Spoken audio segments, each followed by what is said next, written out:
ॐ अज्ञानतिमिरान्धस्य ज्ञानाञ्जनशलाकया चक्षुरुन्मिलितं येन तस्मै श्रीगुरवे नमः।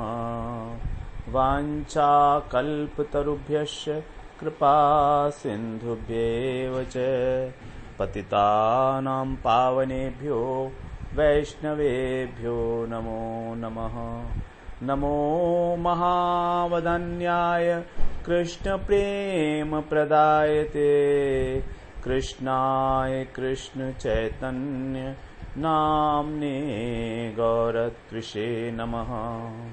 हे कृष्ण करुणा सिंधो दीनबंधो जगत्पते गोपेश गोपिकाकांत राधाकांत नमोस्तुते।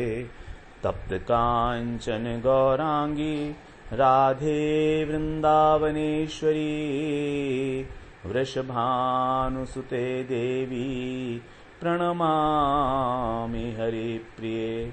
वृंदायै तुलसीदेव्यै प्रियायै केशवस्य च कृष्णभक्तिप्रदे देवी सत्यवत्यै नमो नमः। श्रीकृष्ण चैतन्य प्रभो नित्यानंद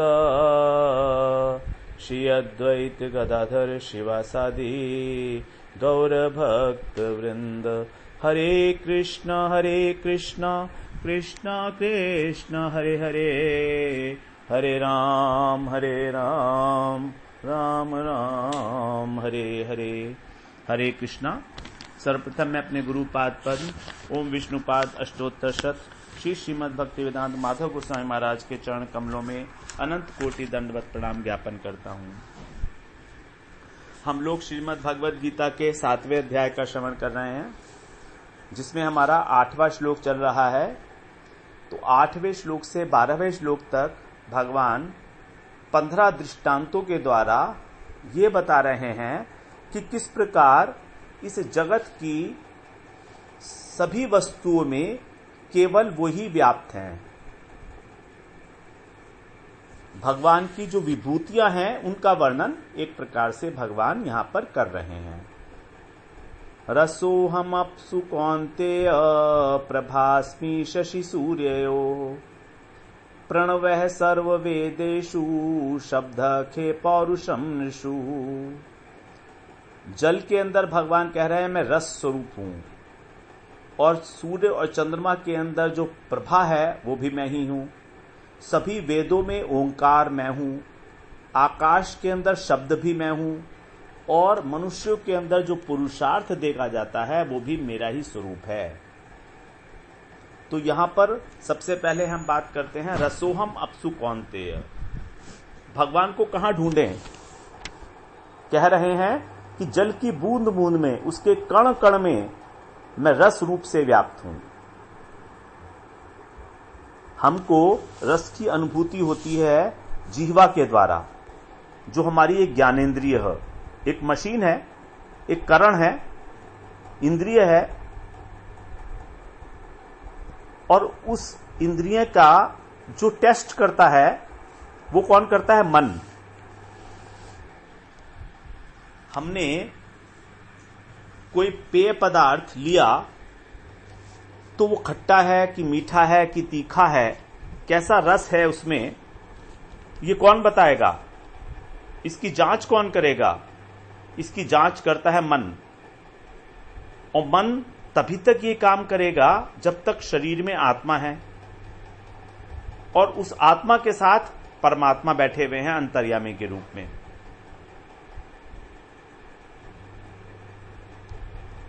तो यद्यपि इस रस को ग्रहण तो इंद्रिय कर रही है, लेकिन उस रस का निर्णय करने वाला है मन। मन निर्णय तभी करेगा जब आत्मा होगी शरीर में, और आत्मा के साथ परमात्मा होंगे, क्योंकि परमात्मा तो सभी शरीरों के हृदय, सभी जीव प्राणी मात्र के हृदय में विराजमान है। ईश्वर है सर्वभूतानाम हृदयेशे अर्जुन तिष्ठति। तो रस, जल के अंदर जो रस की अनुभूति है उसका कारण है परमात्मा। क्योंकि अगर परमात्मा नहीं है तो रस की अनुभूति नहीं होगी। या यूं कहें कि वो रस भी परमात्मा ही है। जैसे भगवान का नाम लिया जाता है जीवा से, और भगवान का नाम कैसा है? भगवान का नाम बताया गया है अत्यंत मधुर है, मिश्री की भांति है। लेकिन हमें तो ऐसा लगता नहीं। हमें क्यों नहीं लगता है? क्योंकि हमारी जीभ को अभी पीलिया रोग है, अविद्या से ग्रस्त है हमारा मन। अविद्या जो है इससे ग्रस्त होने के कारण हमको भी भगवान के नाम का आस्वादन नहीं होता। तो भगवान कह रहे हैं, हे कुंती नंदन, यहां पर जलों में मैं रस हूं। जल क्या है? जल पंच महाभूतों में से एक तत्व है। और रस क्या है? ये तन्मात्रा है। तो जल तत्व जो उत्पन्न होता है वो तन्मात्रा से उत्पन्न होता है, रस से। रस तन्मात्रा से उत्पन्न होता है, रस तन्मात्रा में रहता है और रस तन्मात्रा में ही लीन हो जाता है प्रलय के समय में। जल में से यदि रस निकाल लिया जाए तो जल तत्व ही नहीं रहेगा, अर्थात जो रस ही जो है वो जल रूप है। जैसा हम लोगों ने श्रवण किया है, सृष्टि तत्व में 5 प्रकार के महाभूत हैं, आकाश, वायु, अग्नि, जल और पृथ्वी, और 5 ही इनकी तन्मात्राएं हैं, शब्द, स्पर्श, रूप, रस और गंध। ये तन्मात्रा वास्तव में महाभूतों का ही जो है सूक्ष्म स्वरूप है। तो सृष्टि तत्व में जैसा हम लोगों ने श्रवण कराए हैं, तामसिक अहंकार से उत्पन्न होती है शब्द तन्मात्रा सबसे पहले, और शब्द तन्मात्रा से विकार होता है तो उससे बनता है आकाश। फिर आकाश से उत्पन्न होता है स्पर्श तन्मात्रा, और स्पर्श तन्मात्रा से का विकार है वायु। वायु से उत्पन्न होगा या वायु का विकार होगा रूप, और रूप का विकार है अग्नि। उसी प्रकार फिर अग्नि से उत्पन्न होगा रस, और रस का विकार है जल, और जल से उत्पन्न होगा गंध, और गंध का विकार है पृथ्वी। ये है प्रोसेस तामसिक अहंकार से तन्मात्रा, उसके बाद पंचमहाभूत, फिर तन्मात्रा, फिर पंचमहाभूत। तो ये 5 तन्मात्राएं अत्यंत सूक्ष्म हैं। इन तन्मात्राओं का प्रमाण क्या है? शास्त्र। और इन तन्मात्राओं के जो कार्य हैं वही है पंचमहाभूत। और पंचमहाभूतों के जो विषय हैं वो भी वही हैं। तन्मात्रा 5 हैं, उनके नाम हैं शब्द, स्पर्श, रूप, रस, गंध। उनसे उत्पन्न होते हैं पंच महाभूत। अब ये जो पंच महाभूत हैं, इनका जो विषय है वो भी उसी नाम से जाना जाता है जिससे तन्मात्रा को जाना जाता है। तो पंच महाभूत के विषय भी यही हैं, शब्द, रूप, रस, स्पर्श, गंध। शब्द, स्पर्श, रूप, रस, गंध क्रमशः।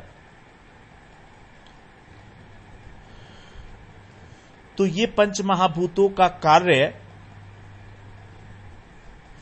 जब ये पंच महाभूत का विषय बनते हैं तब ये इंद्रियों का विषय बनते हैं, मतलब इंद्रियों के द्वारा ग्रहण करने योग्य हो जाते हैं ये विषय,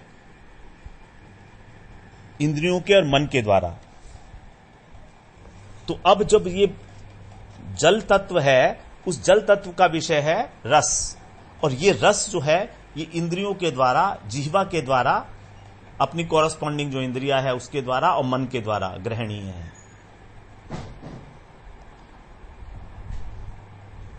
हम लोग जो है रस तन्मात्रा की बात कर रहे हैं।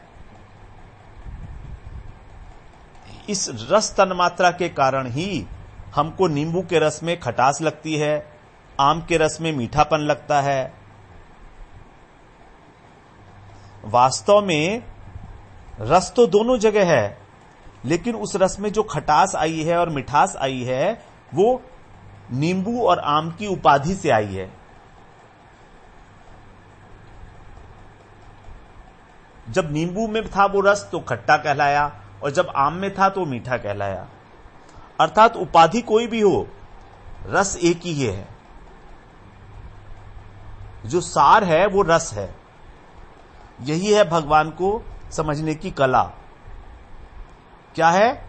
अलग अलग वस्तुओं में अलग अलग व्यक्तियों के नाम हैं, गुण हैं, स्वभाव हैं, अलग अलग उपाधियां हैं। उधर से हमको बुद्धि को हटा लेना है। जो अनेकता दिखाई दे रही है इस संसार में, प्राणी मात्र में, कोई मनुष्य है, कोई पशु है,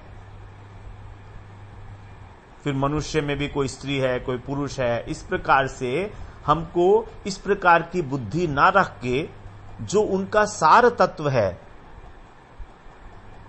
जैसे जल के अंदर रस सार तत्व है, उसी प्रकार जगत की जितनी भी अलग अलग चीजें हैं उन सब के स्वभाव, रूप, गुण इत्यादि क्रियाएं अलग अलग हैं, लेकिन उनमें जो एक अखंड सत्ता है परमात्मा की, वो एक ही है।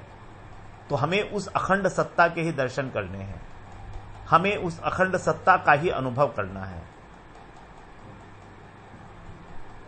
इसीलिए भगवान कह रहे हैं कि रस तो अलग अलग प्रकार के हो सकते हैं, खट्टा, मीठा, मीठा, तीखा, कसैला, नमकीन।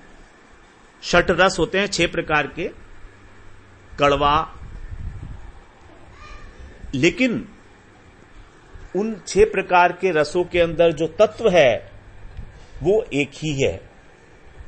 तो हमें इस प्रकार अपनी दृष्टि को सार तत्व के ऊपर ही रखना है। अर्थात हमें सारग्राही होना पड़ेगा, असारग्राही नहीं। सारग्राही का मतलब है जो सार तत्व को ग्रहण करता है।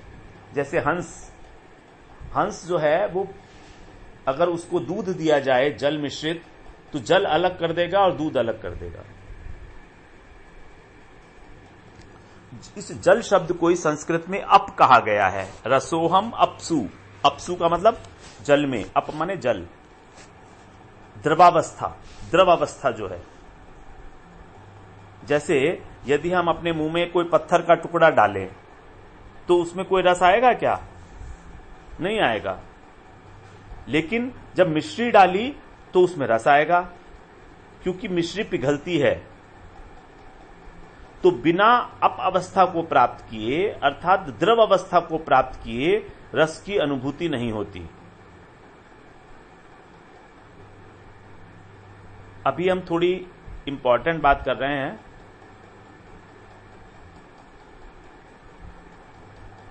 इसलिए इस बात को ध्यान से हम लोग सुनेंगे। संस्कृत में अप शब्द को कहा जाता है जल, और अप का मतलब होता है द्रवावस्था, द्रव अवस्था, लिक्विड फॉर्म। तो इसका मतलब क्या है कि जब तक कोई चीज पिघलती नहीं है, अर्थात द्रव अवस्था को प्राप्त नहीं होती, तब तक रस का अनुभव नहीं होगा। तो रस के लिए उसी प्रकार से रस को प्राप्त करने के लिए हमारे चित्त का द्रवित होना अत्यंत आवश्यक है।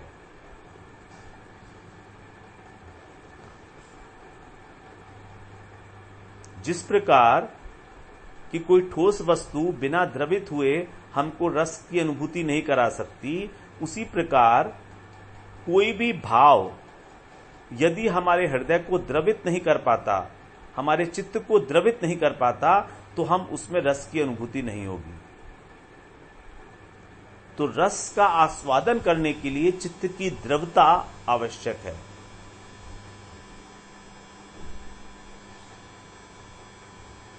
और चित्त की द्रवता के लिए अनेक प्रकार के सामग्री बताई गई हैं, 4 प्रकार की, भाव, विभाव, अनुभाव और संचारी भाव। इन सब में जो भाव हैं 5 प्रकार के, 5 प्रकार के मुख्य भाव हैं और 7 प्रकार के गौण भाव हैं, वे इंपॉर्टेंट हैं। मुख्य भाव हैं शांत, दास्य, सख्य, वात्सल्य और मधुर। और गौण भाव हैं करुण, हास्य, अद्भुत, वीर, विभत्स, भयानक और रौद्र। ये 12 प्रकार के रस जो हैं कहे गए हैं। 5 मुख्य रस हैं और 7 गौण रस हैं। तो यदि हम स्मरण करें, जब कभी भी हमें रस की अनुभूति हुई है, चाहे कैसे भी हुई हो, तो आंख में पानी जरूर आया होगा, अथवा शरीर में कुछ रोमांच हुआ होगा, कंठ गदगद हुआ होगा, शरीर में फुरफुरी सी लगी होगी।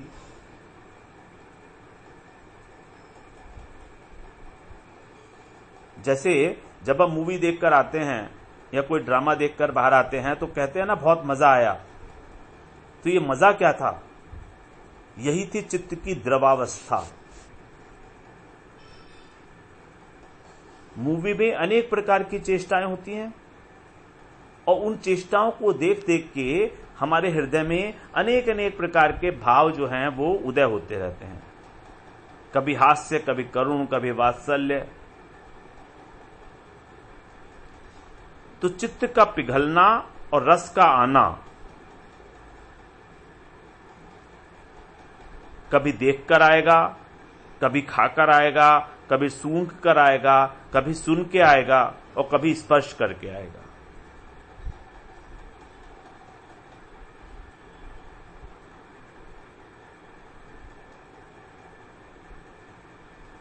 तो ये जो हमारे अंदर रस की उत्पत्ति होती है, इसी रस के द्वारा हम लोग इस संसार का भोग करते हैं। इस संसार की वस्तुओं का और इस संसार के व्यक्तियों का भोग इस रस के द्वारा ही किया जाता है। सबका अनुभव अलग अलग है, सबकी शक्ल सूरत अलग अलग है, वृत्तियां अलग अलग हैं, लेकिन सत्ता एक ही है रस की, और वही रस है भगवान। रसोहम अपसु कौन्तेय, जल के अंदर मैं रस हूं। श्रुतियों में भगवान ने बताया है, भगवान को कैसा बताया है? रसो वही सह, भगवान रस रूप हैं। रसो वही सह, रसम ये वायम लब्धवानंदी भवती, उन्हीं से रस की प्राप्ति होती है।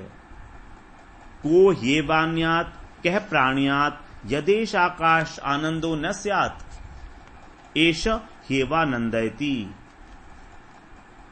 आगे बता रहे हैं कि कौन अपने प्राणों को धारण करता, कौन अपने जीवन की रक्षा करने का प्रयत्न करता, यदि आनंद ना मिलता तो। एष हेवानंदयति, उन्हीं से हमको आनंद की प्राप्ति होती है। तो आनंद की प्राप्ति होने के लिए आवश्यक है रस की, और रस का अनुभव होने के लिए आवश्यकता है चित्त की द्रवता। हमारा चित्त पिघल जाए, किसी प्रकार हमारा हृदय पिघल जाए, तभी हमको आनंद की अनुभूति होती है। तो ये रस स्वरूप और आनंद स्वरूप भगवान ही हैं वास्तव में। और हम श्रीमद् भगवान का प्रेम प्राप्त करने के लिए, जो भगवान का प्रेम अनुभव में लाने के लिए हमको रस की ही आवश्यकता है, भाव की ही आवश्यकता है। हम चाहे किसी भी भाव से भगवान का भजन करें, लेकिन हमारा चित्त द्रवित होना आवश्यक है, तभी हमको रस की अनुभूति होगी। और वो रस का स्वरूप भगवान ही है, रसो वही सह। फिर आगे बता रहे हैं, प्रभास्मि शशि सूर्ययो, सूरज और चंद्रमा के अंदर जो प्रकाश दिखता है उसको बोलते हैं प्रभा। ये प्रभा भी भगवान का ही स्वरूप है। प्रभा क्या है? ये रूप तन्मात्रा से उत्पन्न होती है, रूप तन्मात्रा में रहती है और रूप तन्मात्रा में ही विलीन हो जाती है। जैसे जल के बारे में हमने बात सुनी, रस तन्मात्रा से जल उत्पन्न होता है, उसी प्रकार। तो यदि सूर्य में और चंद्रमा में प्रभा नहीं रहेगी तो वो क्या होंगे? निस्तेज हो जाएंगे, वो निस्सत्व हो जाएंगे, उनमें तत्व रहेगा ही नहीं। तो जो प्रभा है ये भी कह रहे हैं कि वो मैं ही हूं। जो रूप तन मात्रा है, रूप तन मात्रा से उत्पन्न होती है अग्नि। रूप तन मात्रा के अंदर दो शक्तियां होती हैं, प्रकाशिका और दाहिका। प्रकाशिका शक्ति को बोलते हैं प्रभा और दाहिका शक्ति को बोलते हैं तेज। प्रकाशिका शक्ति दाहिका शक्ति के बिना भी हो सकती है, जैसे मणियां हैं, चंद्रमा है। चंद्रमा चमकता है लेकिन उसमें तेज नहीं है, उसमें गर्मी नहीं है। लेकिन दाहिका शक्ति प्रकाशिका शक्ति के बिना नहीं हो सकती। तो सूर्य और चंद्रमा में जो ये चमकने वाली वस्तु है, जो चमक है, जो प्रभा है, यही है भगवान। अब जब सूर्य की और चंद्रमा की प्रभा साक्षात भगवान का स्वरूप है, तो फिर हम सूर्य की रोशनी में किसी को गलत बात कैसे कहेंगे? फिर तो भगवान ही साक्षात हमें देख रहे हैं ना। चंद्रमा की रोशनी में, चंद्रमा की जो चांदनी है पूर्णिमा में, हम किसी के प्रति भी गलत भाव कैसे रख सकते हैं? यदि हमें ये महसूस हो जाए, अनुभव हो जाए कि ये जो प्रभा है ये भगवान का ही स्वरूप है।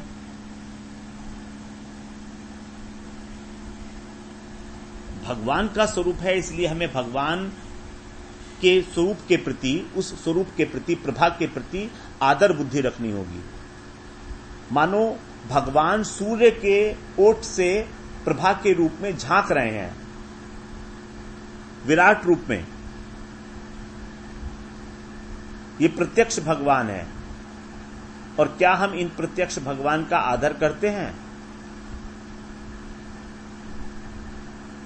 यदि हम प्रत्यक्ष भगवान जो हैं सूर्य के रूप में, प्रभा, सूर्य की प्रभा के रूप में हमें झांक कर देख रहे हैं, हम उसके प्रति आदर बुद्धि भी ना रखें, तो भगवान क्या हमको दर्शन दे देंगे?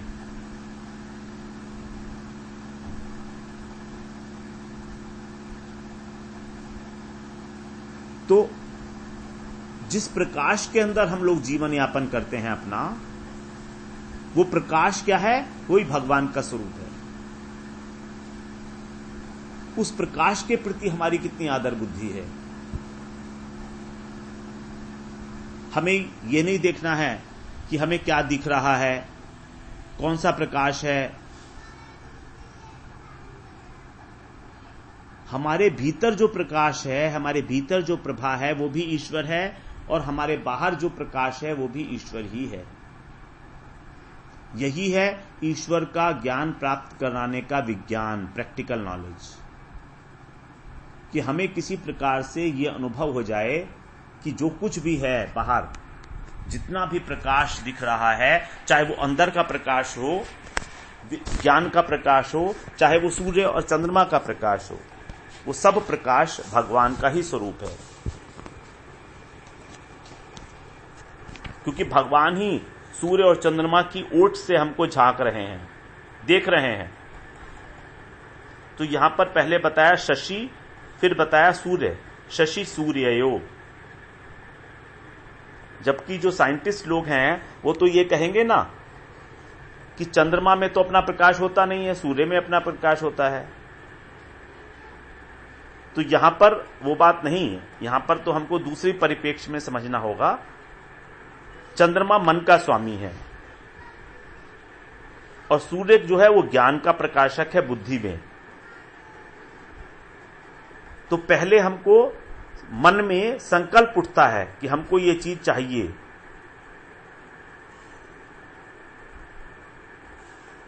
हमको ये चीज चाहिए, ये संकल्प है, और संकल्प उठता है मन में। फिर हमको उस वस्तु के बारे में ज्ञान होता है।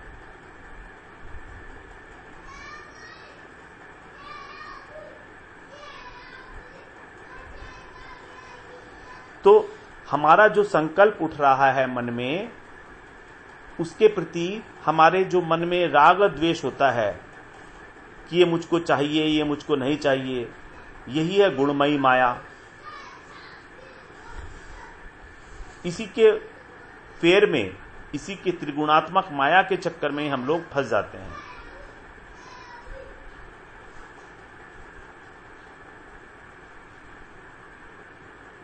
यदि हमको अच्छी लगती है कोई चीज तो हमें लगता है हम इसके बिना नहीं रह सकते, और यदि कोई चीज दोषमयी लगती है तो ऐसा लगता है कि हम इसको छोड़े बिना भी नहीं रह सकते। तो यही हमें समझना पड़ेगा कि संकल्प के रूप में, राग द्वेष के रूप में हम इस माया में फंसे हुए हैं। और उसके बाद फिर कहा बुद्धि, सूर्य। पहले हमने संकल्प की बात की, चंद्रमा की, और कह रहे हैं बुद्धि मतलब सूर्य। तो बुद्धि निर्णय करती है, बुद्धि का कार्य है संशय करना।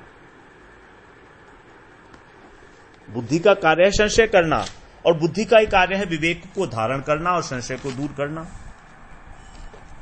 तो पहले जो मन में संकल्प विकल्प हैं वे हैं वासना का स्वरूप। उन्हें हम जितना कम करेंगे हमारी बुद्धि उतनी ही शुद्ध हो गई होके और भगवान निष्ठा को प्राप्त करेगी। इसलिए पहले मन में वासना काम करती है, वासना कम करनी है हमको।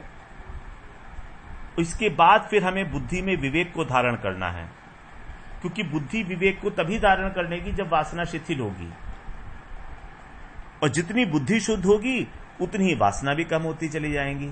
दोनों एक दूसरे से लिंक्ड हैं। पहले वासना कम होगी तो बुद्धि शुद्ध होती जाएगी, और बुद्धि जितनी जितनी अधिक शुद्ध होगी वासना जो है उतनी कम उठेंगी, कम होती जाएंगी। तो ये जो सूर्य और चंद्रमा की प्रभा है, यही हमारे मन की वासना को और हमारे बुद्धि के संशय को दूर करती है, नाश करती है उसका। ये हुआ हमारा प्रभास्मी शशि सूर्यो।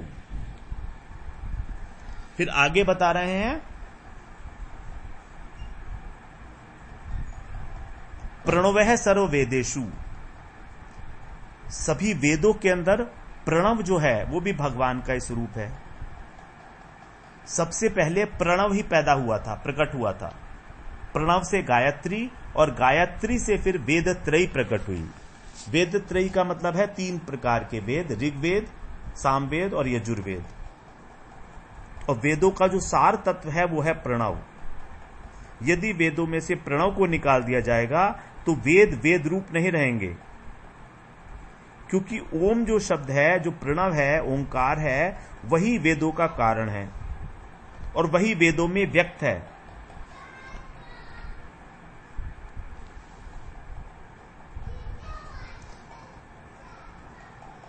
तो इसी बात को हम लोग फिर आगे श्रवण करेंगे।